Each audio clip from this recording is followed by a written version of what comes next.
The book that I chose to read this 9 weeks is called Black Boy, and it is by Richard Wright. Since I'm still earlier on into the book, the biggest thing that I've seen technique-wise is imagery, and I've seen that the imagery is seen very strongly through personification. And we have a narrator who is a young black boy living in the South, and you can see this through the tone in his voice, and you also see colloquialism as he's narrating. But since he's so young, I think he tends to pick up on the littler things, and I think that's why it's such a deep image, because he's going into so much detail, because he's just like seeing all these different things going on in the world.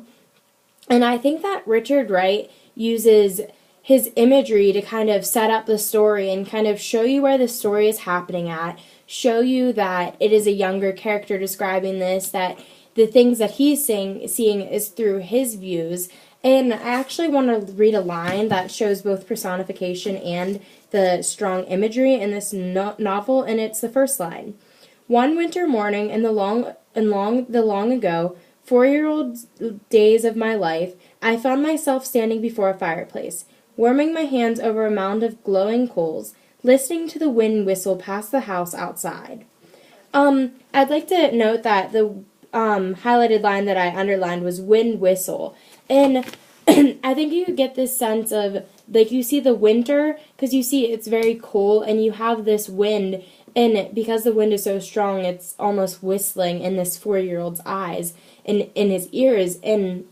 he's so young, and he's picking up on these small details. And I like how he mentions his age, and that goes along with the imagery, because it's showing he's so young, and it's coming from his view. And we get a very strong point of imagery as Richard Wright is trying to set up this novel through his young character, who's very young, and who seems to have